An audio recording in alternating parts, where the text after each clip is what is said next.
I'll give you 100 grand if you can serve me in Mandarin. The deep, mocking voice of Charles Redwood sliced through the golden-lit dining hall of the Imperial Lounge, one of New York's most exclusive restaurants. The laughter, the crystal clinks, and the jazz faded into silence. All eyes turned toward the man in the tailored navy suit, lounging in his leather chair like a self-crowned monarch.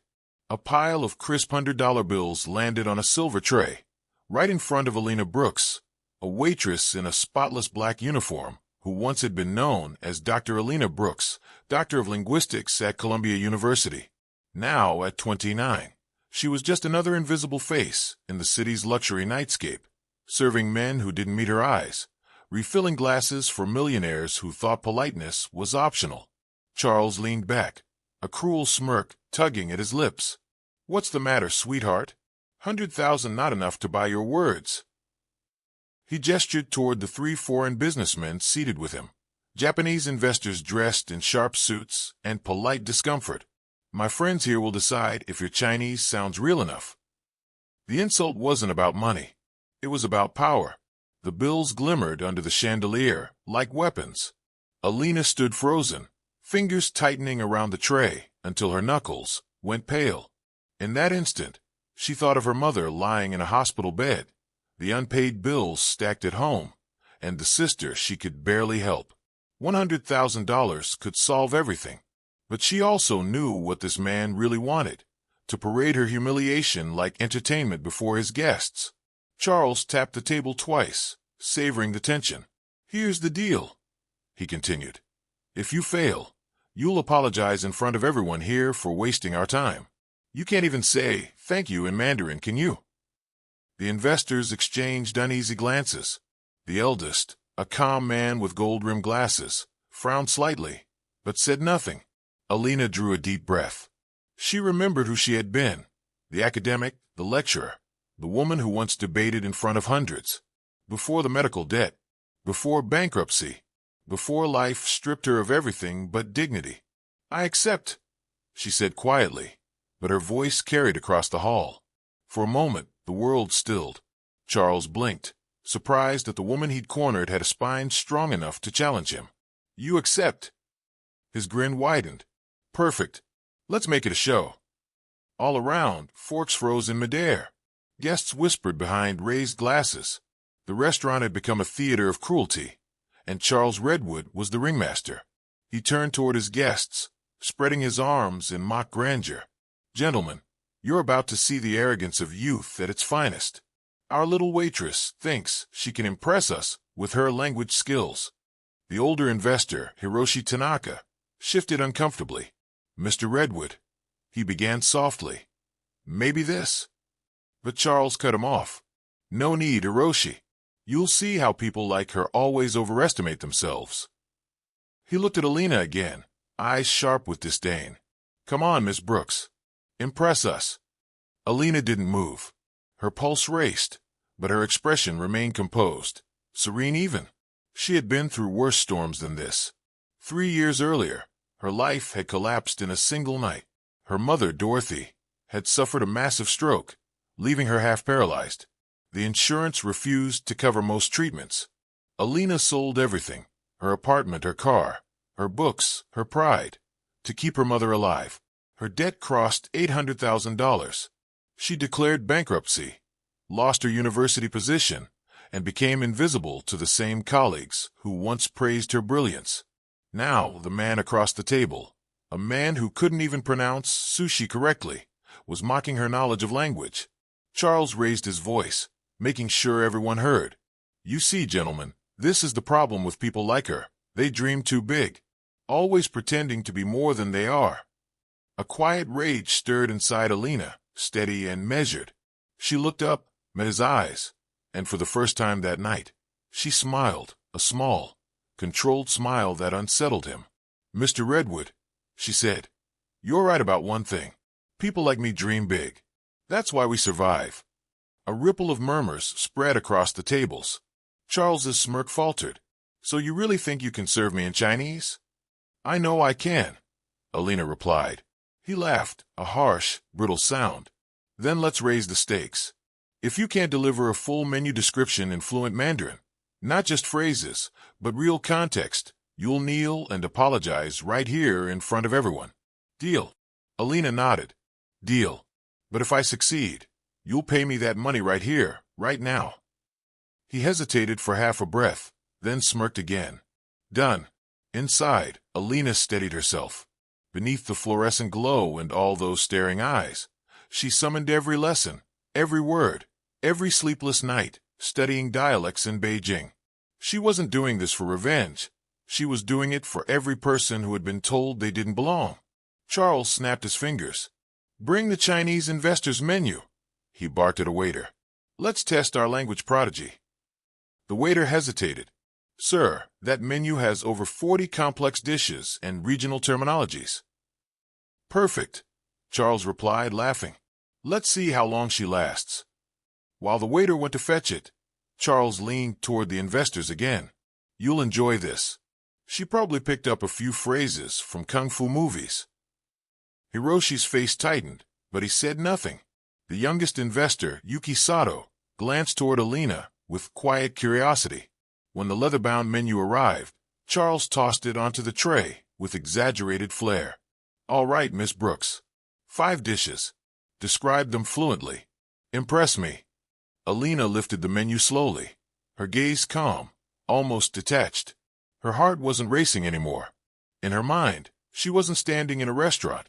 She was back in her Beijing dorm room, surrounded by stacks of notes, listening to the faint hum of city traffic as she practiced Mandarin until dawn. Charles smirked. You can choose the easiest ones if that helps. Thank you, she said softly, and for the first time, her voice carried a quiet power that made the men at the table fall silent. She wasn't going to fight for her dignity tonight. She was going to demolish him with it. The air in the Imperial Lounge thickened until you could hear the hum of the air conditioner. Every waiter paused at a distance, holding their breath, unwilling to interrupt what was turning into an unscripted duel between humiliation and pride. Charles Redwood reclined lazily, one hand resting on the arm of his chair, the other swirling his wine like a judge waiting for a sentence to be delivered. Go ahead, Miss Brooks, he said with mock generosity. Let's start with the first dish. Alina nodded once, scanning the menu. Let's begin with Beijing Kyoya, she said, her tone clean and precise. The way the tones rolled off her tongue, measured, exact, made even Hiroshi raise his brows. She continued in Mandarin, her accent sharp with northern rhythm. The table went utterly silent. Charles frowned slightly, unsure whether she was reciting something memorized or actually understanding. The investors, however, were watching her intently. Yuki Sato's lips parted in surprise.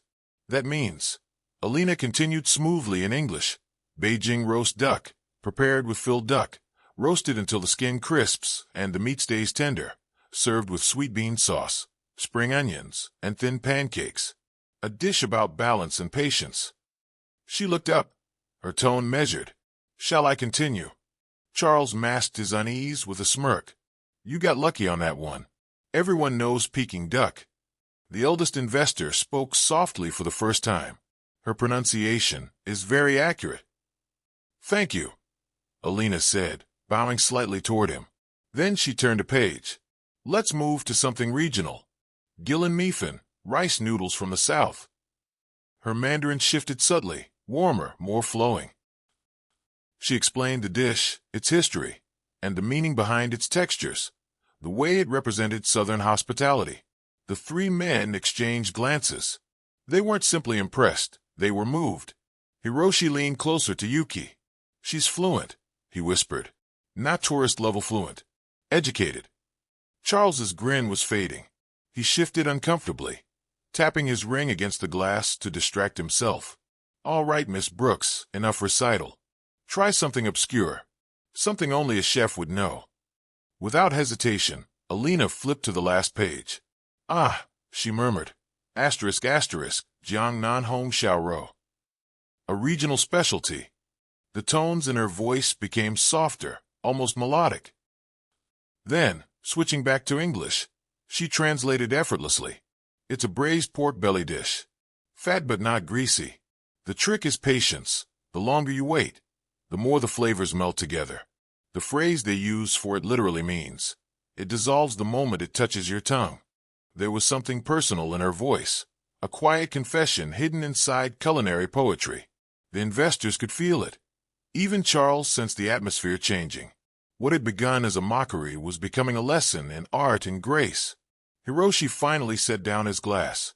"Miss Brooks," he said in slow English, "you speak Mandarin beautifully. Your tone changes with region. That is rare." Charles tried to laugh it off. "She's probably rehearsed. You know how performers are." But Yuki shook his head gently. "No, Mr. Redwood. She's not performing. She's teaching." Alina closed the menu softly. "Would you like me to continue?" Charles hesitated. "No, I think that's quite enough." She smiled faintly. "Then you owe me $100,000. The words were polite, but they cut like a blade. A few people at surrounding tables clapped quietly, as though acknowledging courage in a duel. Charles's jaw tightened. He looked around, suddenly aware that his audience was no longer laughing with him but at him. "You really think I'm just going to hand you that money?" he sneered. This was a joke. "No, Mr. Redwood," she replied evenly. "It was a deal." Her composure disarmed him more than any insult could have. She didn't raise her voice. She didn't tremble. She stood like a professor giving a calm lecture to a child who'd just mocked a language he didn't understand. For a moment, silence reigned again. Then Hiroshi Tanaka, whose calm presence had dominated the table from the start, took out his own checkbook. "If Mr. Redwood cannot honor his word," Hiroshi said, "I will." He signed swiftly, tore the check, and placed it in front of Alina. "For your dignity, and for the art of your language." Gasps fluttered across the restaurant. Alina hesitated, then bowed deeply. "Thank you, sir, but I didn't do this for payment. I only wanted truth to be seen." Hiroshi smiled gently, then accepted as respect, not payment. Charles glared at the older man. "You don't have to." "Yes, I do," Hiroshi interrupted, his voice like calm thunder. "Because I understand honor. And tonight, Miss Brooks reminded us of it." The check sat there, symbolic and heavy, while Charles's prestige shrank visibly. He looked at Alina, at the woman he'd tried to humiliate, and found not anger, but quiet power in her gaze. "You think this makes you better than me?" he hissed under his breath. "No," Alina said softly. "It just proves I never needed to be less." As she turned to leave, the room erupted in polite applause. Waiters nodded respectfully as she passed. For once, the invisible waitress became visible, not for what she served, but for what she stood for. Charles sat frozen, staring at his untouched wine, realizing that in trying to buy entertainment, he had bought his own disgrace. Outside, as Alina stepped into the cold Manhattan night, the wind lifted her hair gently. She looked at the folded check in her hand and exhaled slowly. The humiliation, the pain, the debt, it all felt lighter now, because for the first time in years, she'd remembered who she was.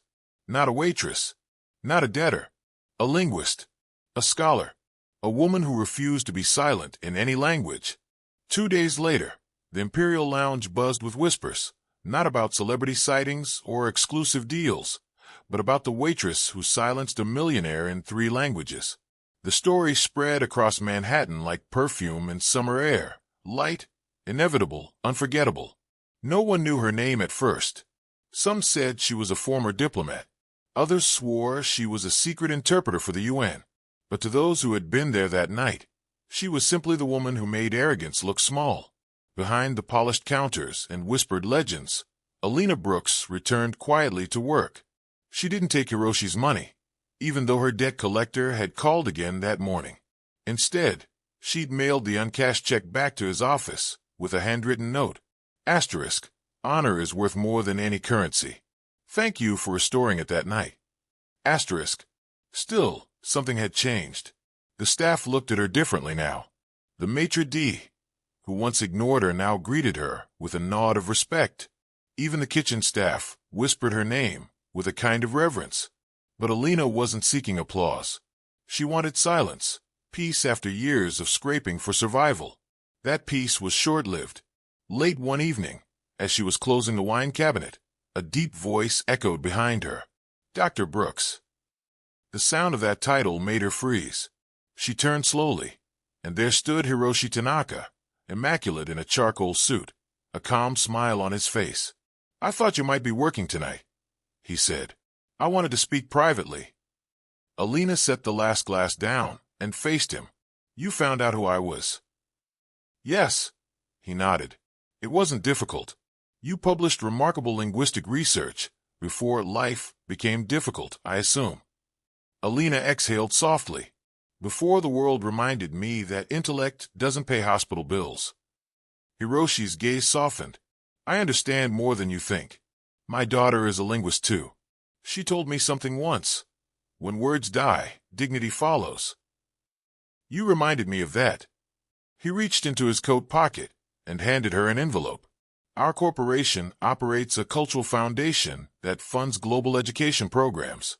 We would like you to lead a new initiative, teaching language as a bridge between nations. It pays well, and it's honest work. Alina blinked, stunned. I don't know what to say. Say yes, he replied gently. Not because of charity, but because you've earned the right to be heard again. Her throat tightened. For the first time in years, she felt tears threaten. Mr. Tanaka, I don't even have a home address right now. I live above the diner. Then let this offer be your address to return to yourself, he said kindly. The world needs more people like you, people who still believe language has soul. He bowed slightly and left before she could speak. The envelope trembled in her hands. Inside was an official offer letter and a business card embossed in gold. Tanaka Global Foundation, Director of Linguistic Relations. The next morning, Alina didn't return to the restaurant. She packed her few belongings, took a bus to her mother's care home, and sat beside the windowed bed where Dorothy Brooks lay watching the dawn. Her mother smiled faintly. You look lighter, she whispered. Alina laughed softly, brushing a strand of hair from her mother's forehead. Maybe I remembered who I am again. Dorothy's eyes glistened. You were never lost, sweetheart, just waiting to be heard. Outside, the city pulsed with noise, horns, shouts, wind, but Alina felt a silence within her, the kind that follows after a storm. She thought of the humiliation that had started everything, of Charles Redwood's cruel smirk, and how it had all turned into something greater than revenge. It had turned into redemption. Weeks passed. Alina relocated to Tokyo to begin her work with Tanaka's foundation. Her lectures drew diplomats, teachers, and young students hungry to learn. She spoke about empathy and communication, how every word held history, how language wasn't just sound but identity. Her story spread across social media, under headlines like Waitress turned educator changes global dialogue. People called her the voice that couldn't be bought.